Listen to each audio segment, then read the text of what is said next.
You have fallen into Event Horizon with John Michael Godier.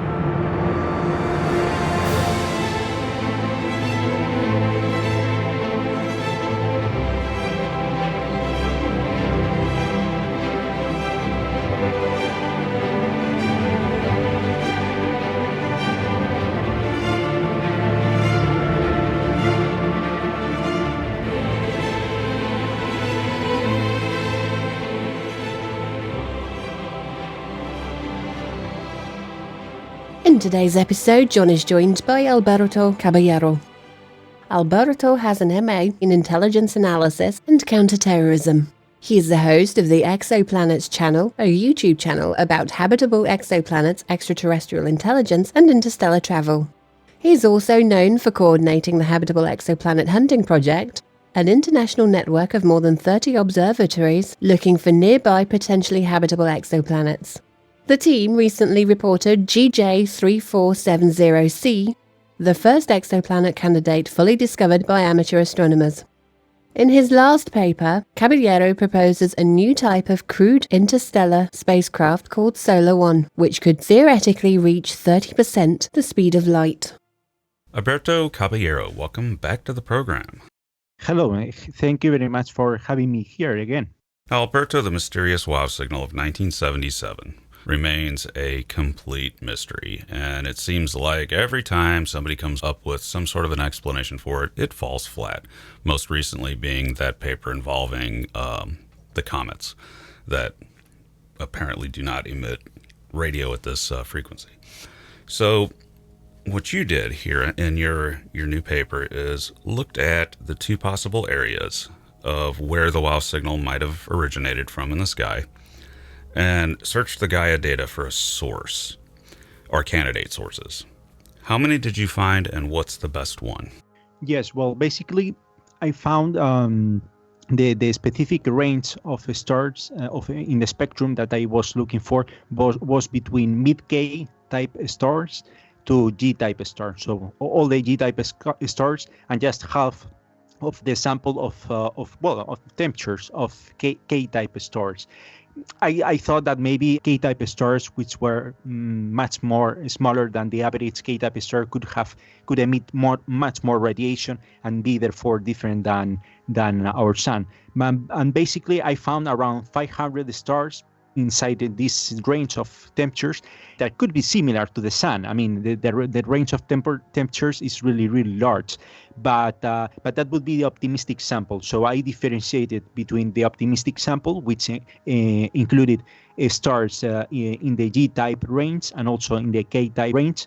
And then I made a smaller list of, let's say, a conservative sample of stars, which in theory includes stars that could be much more similar to the sun if the estimated temperature is confirmed. And in this conservative sample, I found only around 15 stars, which could be potentially similar to the sun. Mm-hmm. Now, this is complicated by the design of the Big Ear radio telescope, which had two feed horns, positive and negative. And these feed horns, this led to two swaths of the sky. And we don't know which feed horn was which. We can't tell based on the data. Mm-hmm. So did you search both of these strips of sky? Yes, exactly, both of them, with the same probability of the star being in the center or any of the extreme parts of the region. The same probability. Actually, yeah, the signal could have come in theory from any part of from any part in those those two regions. So there are many stars. Actually, Gaia only shows you 2,000 stars at a time. So I mean, it allows you to search in the database among all the stars, but there are dozens of stars in just those two little regions of the sky. So it's quite a big amount of data to search through. But yeah, once you start filtering the data by specific temperature, intervals of temperature, specific intervals for luminosity, and also for radius, although radius is less important, in my opinion, for habitability. The key aspects would be, in my opinion, the temperature of the star and the luminosity, how luminous the star is. Once you start filtering out the data, you start getting less and less possible candidate stars. And it is true that some of the stars, let's say half of them, of the stars in the Gaia archive, they don't have data of luminosity. We don't know anything about their luminosity. We only know we only have data about their temperature. So half of them we have, for half of them we have temperature and luminosity, but for the other half we only have temperature, and it's much more complicated for that case to actually make some assumptions or to give some probability about whether or not it could be they could be potentially similar to the sun, because we don't have information about the luminosity. Now, how long did this take, your search of the Gaia database, from the conception where you first asked yourself the question, well, what could be here, and releasing the paper? How long did you work on that? Well, no, not quite long, a few weeks only. It was, intense. It was really intense, many hours every day, but just a few weeks, I would say, because the database is quite simple actually to use. And what I say is like everybody can do what I did. It's just very easy. It's a database very easy to use. You just have to enter the parameters, and you can actually navigate through the database quite easily. So it didn't take me too long, because I believe my paper is actually quite divulgative rather than I made some changes, of course, and right now it's much more I'm presenting the data in a much more strong way. But basically, it's quite a easy paper to actually write and make. Yeah. Now, one candidate stood out in your paper, and this star, and I'm actually going to give the catalog name for anybody that wants to look up whatever scanned information we have on this thing. It's 2MASS 192-81982-264-0123.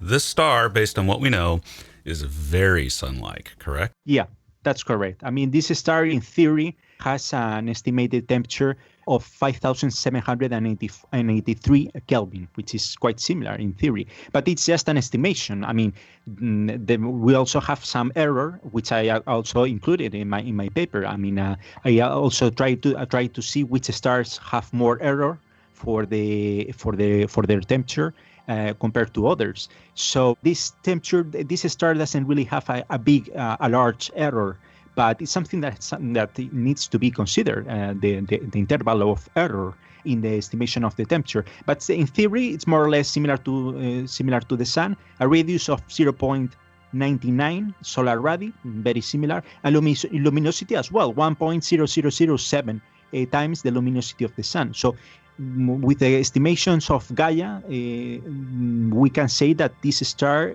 could be similar to the sun. But I also mentioned in the article that there are, first we need to confirm that indeed this star has that estimated temperature and radius and luminosity. And we also need more information about, for example, the age, how old this star is, about the metallicity, for example, whether or not it has low or high metallicity. The higher the metallicity, the more probability of the star has of having rocky exoplanets around orbiting that star. And we also need information about these basic parameters. And once we have all that information, we will be more sure about.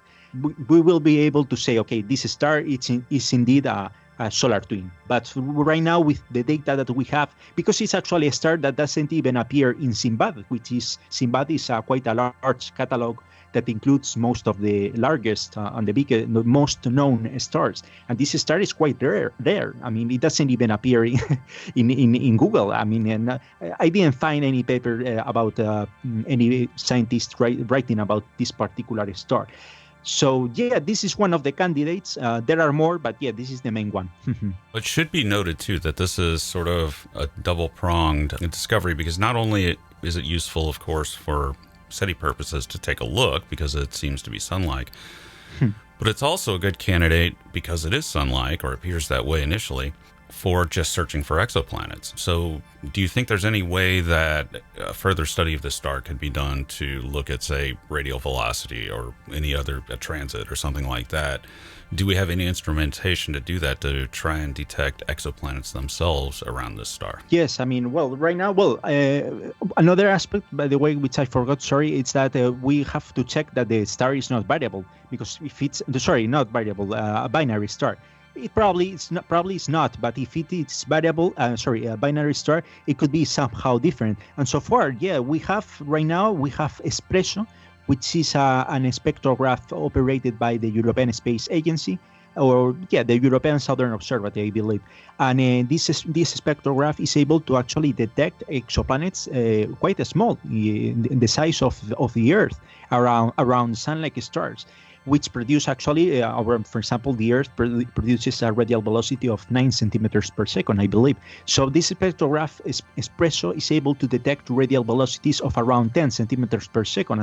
So it could be, in theory, able to detect the Earth around, as an exoplanet similar in size compared to the Earth around a sun-like star. But it's quite, we started using it quite recently. So far, I'm not aware of any Earth-like exoplanet discovered with this instrument, because it's quite relatively new. I mean, they started operating this spectrograph 1 year ago or something like that. They had some technical problems, so they were not able to actually make the spectrograph completely public to the.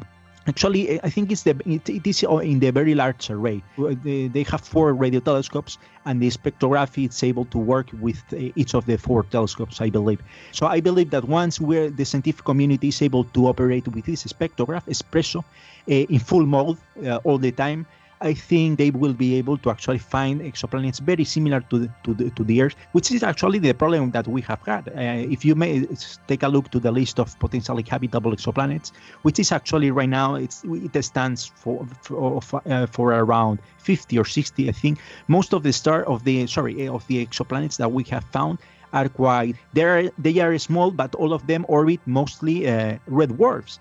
We have found very, very few exoplanets actually orbiting G-type stars.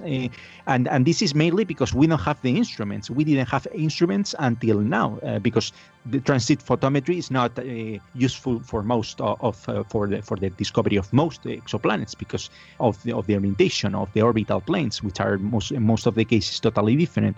So for most of the cases, radial velocity, I would say that it's the most effective manner. You can detect actually you can discover, in theory, most of the exoplanets out there with radial velocity. So once we have this spectrograph, I think we will have many more surprises. In regards to red dwarfs, these are essentially no longer really considered sunlike, in that they tend to be very violent flare stars, and life and habitability zones seem to be too close to the star. So these are sort of left out of your analysis? Yes, indeed. I mean, of course, exoplanets around this type of stars, red dwarfs, are still considered, I believe that they are still considered potentially habitable by the scientific community. Specifically, for example, PHL, which is the University of Puerto Rico, they make a catalog of potentially habitable exoplanets.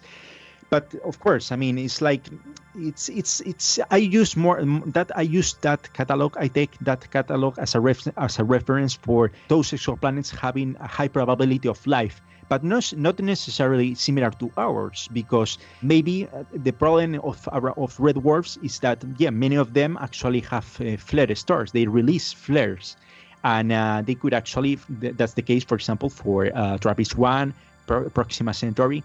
Then you also have some stars like T-Garden B, which actually T-Garden B is right now considered the most potentially habitable exoplanet, and it orbits a red dwarf. Luckily, T-Garden is not.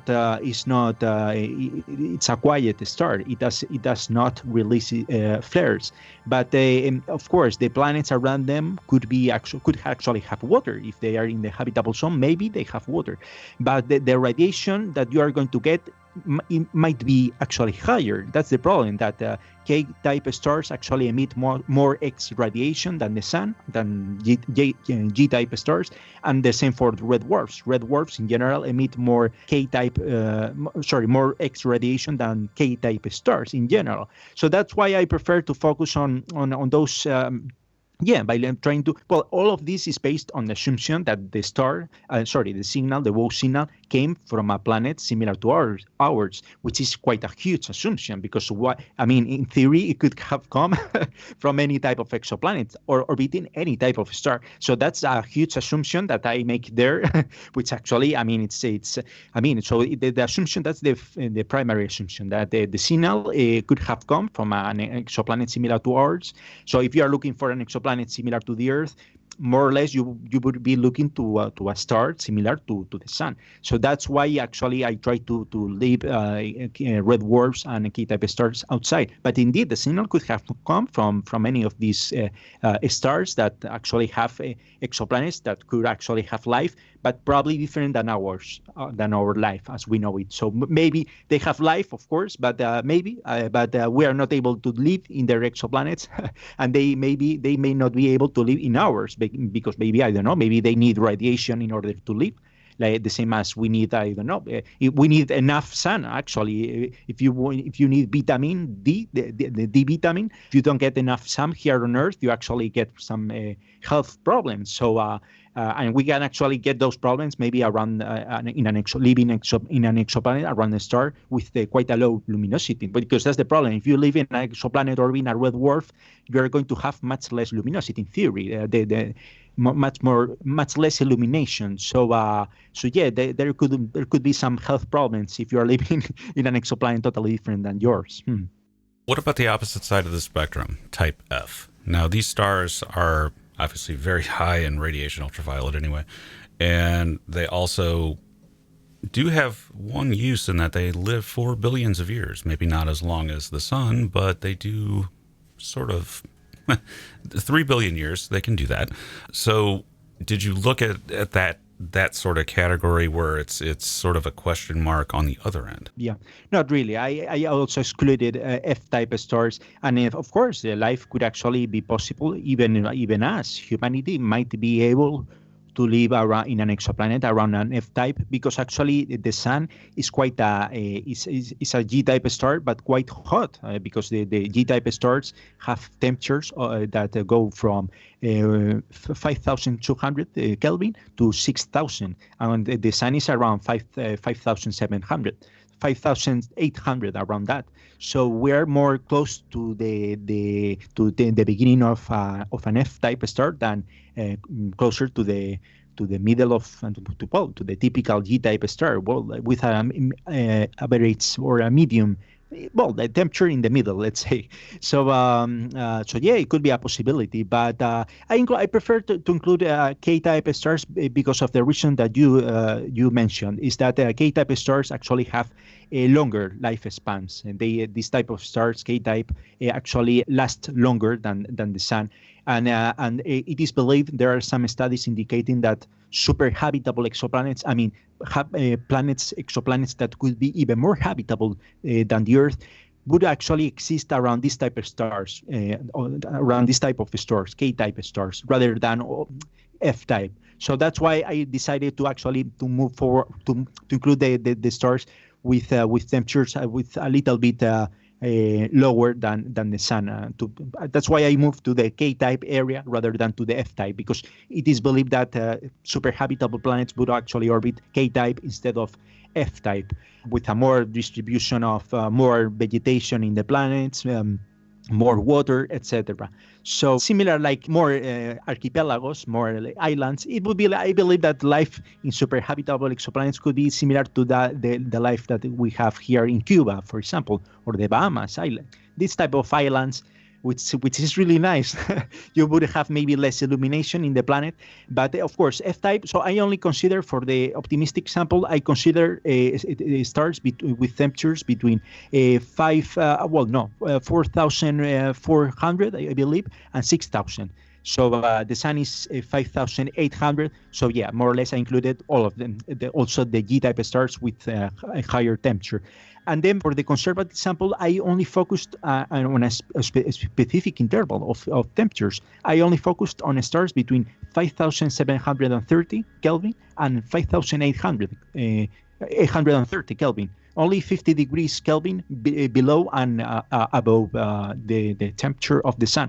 So of course the sample is much smaller. But yeah, of course, as you mentioned, it would be possible to make someone maybe might write another paper and actually do the same, but with F-type stars. I mean, it's like there are many actually possibilities, I believe, in this. And yeah, some researchers would prefer to use one sample. Others would actually focus more on others. I believe that there are many possible ways that this study can be done. Yeah. This idea of super habitability, and this is something I think a lot of people don't realize, is that we can think of ways where an exoplanet could be better than Earth. Yet here we are on Earth, having evolved upon it.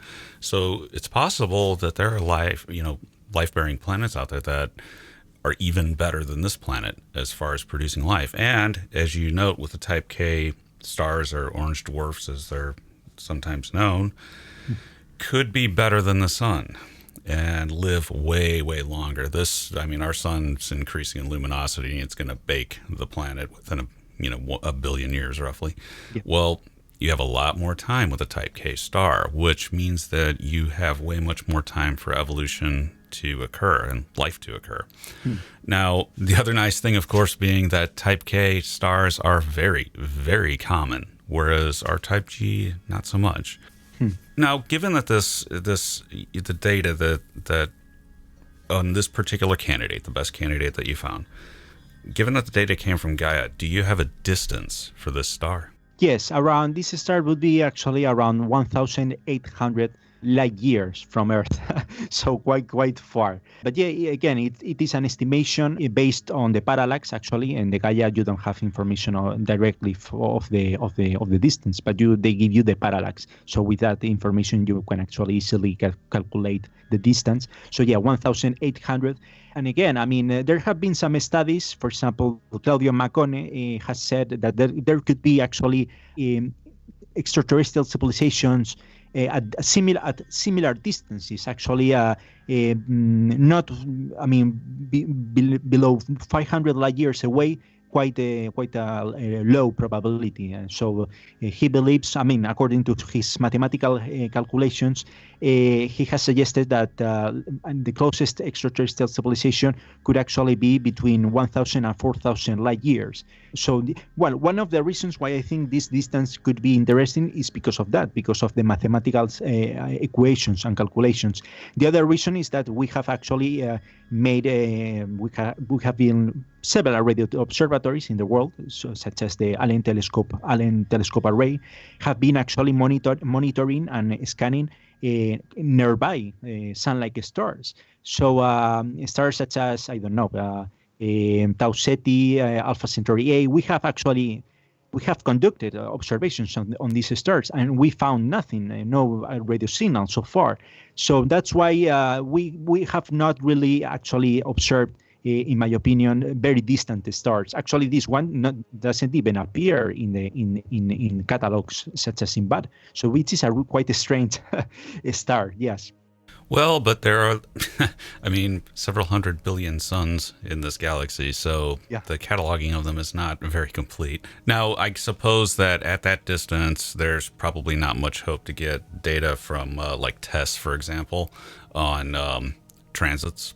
I think what is the limit for? Well, there's a general limit, and then there is data taken for further objects, but it's different somehow.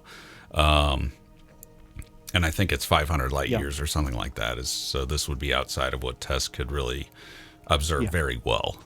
Yeah, I mean, I basically believe that it will be unlikely that this star has an exoplanet actually transiting right in the middle between the Earth and the star. I think chances are, 1%, 10%. I mean, really, really low, the probability. So probably, there are 1 point something exoplanets around every star on average. So it probably has some exoplanet around it. But yeah, we'll probably have to we want to actually find something there, probably with radial velocity, or direct imaging is another possible option, actually, to try to image the star. But this star, I don't think so, because it's really far. So direct imaging is actually the best way to even better than radial velocity, because radial velocity for those exoplanets which orbital planes are totally perpendicular to our orbital plane, you are not able to detect those exoplanets because they are not moving away, nor they are not moving away from us, so it's impossible. That's a small percentage of the whole sample of all the stars, of course, of all the exoplanets and star systems. But by taking pictures of a star, and actually with a coronagraph, for example, hiding the light, you are able to actually, that's quite efficient because you are able to see the exoplanet directly. But yeah, with the technology that we have, it probably only we are probably only able to do it with the nearby exoplanets. For example, TRAPPIST-1 could be a possibility to try to image, take pictures of TRAPPIST-1, of those planets around TRAPPIST-1. But for this star, I think it's quite far. Now, you have also proposed a SETI project, a sort of concerted effort among amateur radio astronomers to search certain stars. Is this now the top of the list for that project? Are you going to try to observe this star? No, not really, because we're focusing on stars. I mean, we believe we part from the assumption that this part of the sky has been quite observed for many observatories during many years. And actually, one of the radio observatories involved in our project, he's scanning this part of the sky all the time. So, and the Allen telescope array, for example, from the SETI Institute, I believe that they have actually observed this area quite a lot in many frequencies. So I would say that. Yeah, I mean, I don't think that with the technology that we have, they are mostly amateur radio observatories. We prefer to focus more on stars on parts of the sky that have not been observed quite a lot. So there are many parts of the sky. It's quite big. There are many stars. So it's quite easy to actually find a part of the sky which has not been observed for a long time or quite in many frequencies. But yeah, the whole region is quite, I believe that it's quite an area that has been quite scanned and quite studied. So we prefer not to. But yeah, my study was actually more to encourage people to try to look for exoplanets around this star. Maybe not with transient photometry, but I don't know, maybe some agency or organization or professor, university that might actually hire time of a space telescope to try to see if they discover something around any of the candidates that I have proposed. For example, with a spectrograph. I mean, you'd need a spectrograph probably to detect exoplanets and discover exoplanets. But yes, so far we were focusing more on stars which are outside the region. Yes. Now, have you started? I mean, have these observations are ongoing? So you've already began the project? Yes. So far, we are only three radio observatories. One in Finland, one in the U.S., and one in Italy, which I'm not sure when they're going to start. But yeah, the Finnish observatory in Finland, it is the largest amateur association in Finland. It is called URSA. I think URSA stands for Astronomical Association. It is the largest one. So I was actually surprised when they said that they wanted to join us, and they are observing, I think, 17 hours every day, many hours without the stop. But the idea is that the other observatory in the US observes 12 hours every day. So more or less we're trying to observe the star 24/7 all the time. But it's impossible to do it in all the frequencies. There are millions of frequencies. In my opinion, you cannot be observing one star all the time in all the frequencies because there are millions of them. So each observatory is focusing on a specific range of frequencies, and we're trying to focus. We're doing something a little bit different than the common SETI search. The common SETI quest has been actually to try to see if we are able to detect radio signals in the hydrogen line. It is believed that if there is some extraterrestrial civilization out there, they will probably contact us through the hydrogen line, or P or number P, or P multiplied by these kind of numbers, right? So, but we are trying to focus. So far, the search has been to actually, in my opinion, it has been focused to actually to detect intentional signals, specifically in these frequencies. But we are focusing more on trying to see if we are able to detect non-intentional signals. For example, specifically in the project that I wrote, I talk about the possible communications that might exist between an extraterrestrial airport and a fleet of possible starships that they could have in their stellar system, or even interstellar.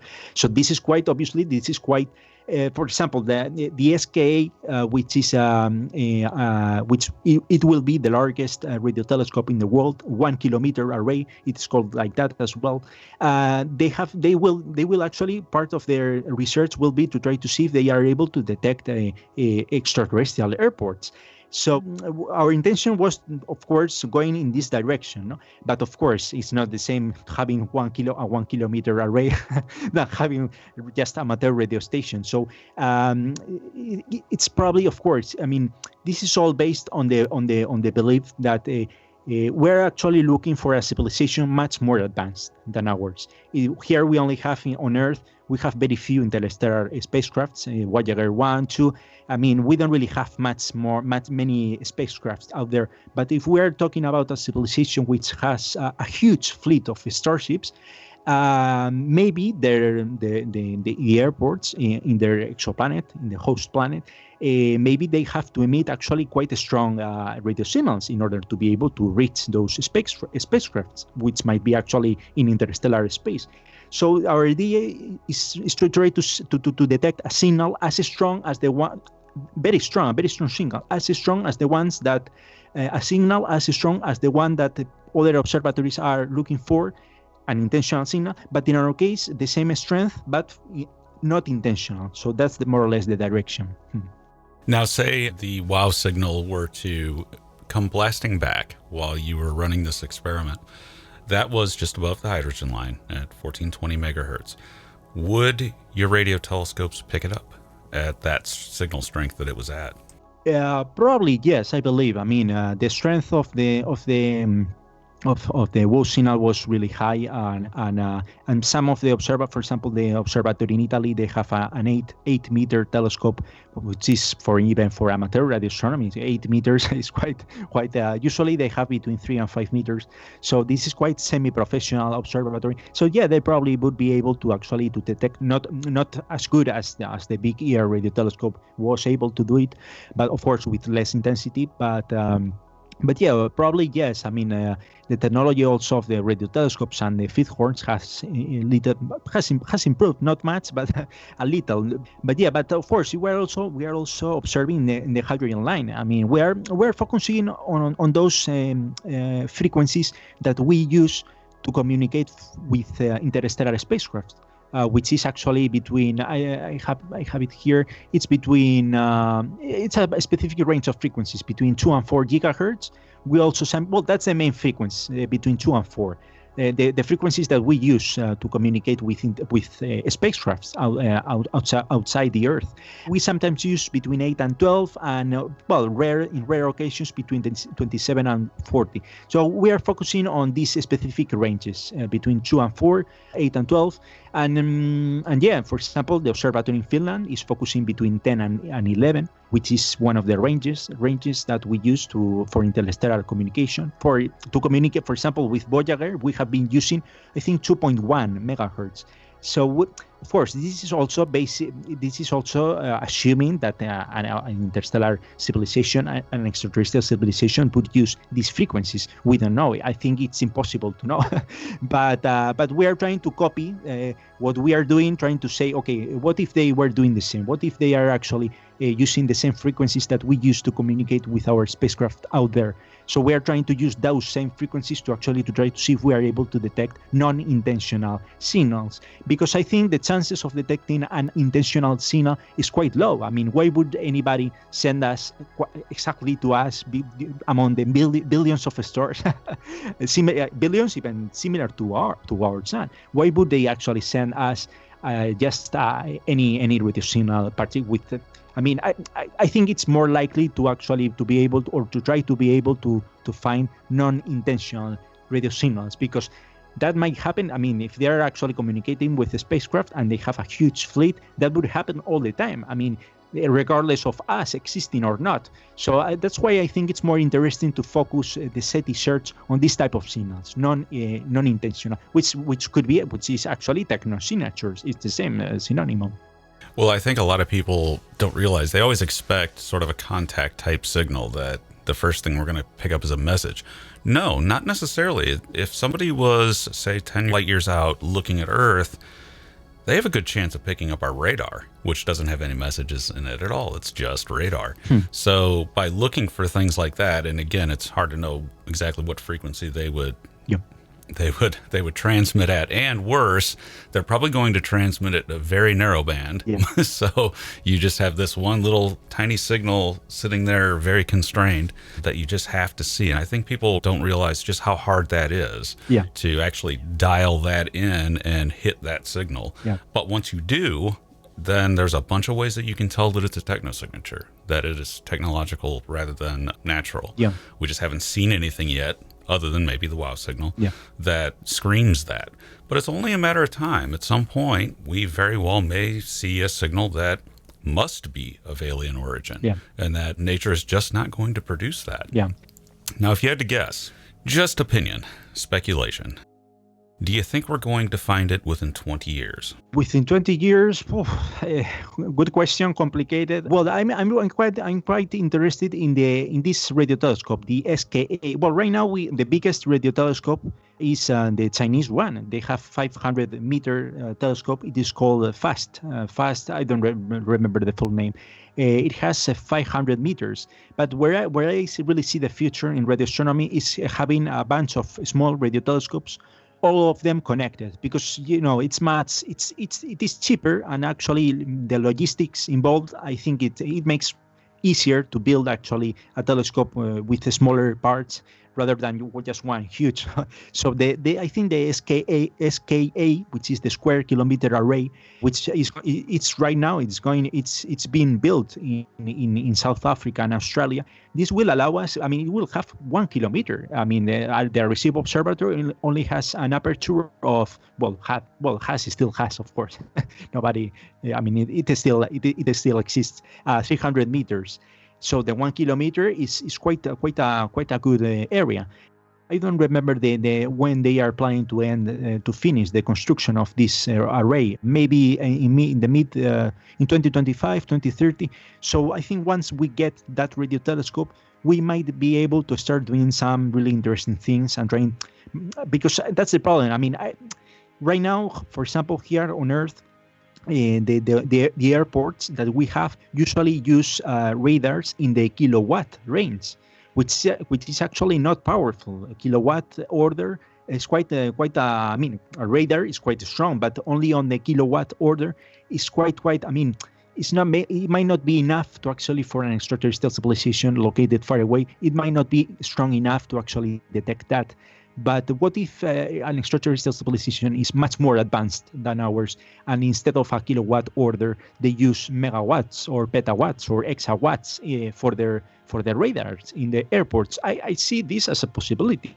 So that's why I think that we might have a chance within 10, 20 years to actually be able to detect a possible exawatt or petawatt signal from an airport radar, an extraterrestrial airport radar, with this telescope, with a square kilometer array. Something less with a smaller telescope, I think it's quite difficult, because the distances involved. If we are taking into consideration, if we say that what Claudio Manconi is right, that the closest civilization is 1,000, I don't remember exactly the name, but the number 1,700 light years or something like that, 1,900 light years. So the closest civilization, according to him, would likely be 1,000 1,900 light years. So if that's true, if that proves to be true, we need much bigger radio antennas. I mean, the ones that we have so far are not good enough, even for detecting petawatt or exawatt signals. Yeah. Yeah, that's the problem, distance. And I think with Arecibo, we actually were using that to send radar to ping asteroids, essentially. In space, you do need stronger radar, stronger signaling. Yeah. So it doesn't seem out of the question to me that they, an alien civilization actually looking for asteroids would use enormous power levels for the radar signal. And again, that would be obvious because they would want it to be narrowband because it's expensive if it's not. It's more efficient to send a narrow signal. Yeah. All right. Well, is there anything else that you wanted to communicate about your paper?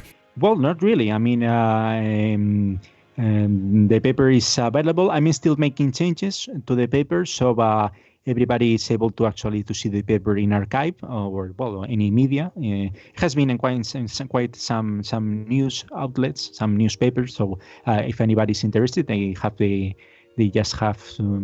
can Google it, and if they have any question, they can actually ask it in the comments below, and I will be glad to try to answer. So yeah, thank you very much again for having me here. And everybody should check out Alberto's YouTube channel, the Exoplanets Channel. And there will be a link below and also a link to the paper on archive. And Alberto, thanks again for joining us. And I hope someone turns a radio telescope towards that star and finds something. And if they do, you'll have to come back. Indeed, thank you.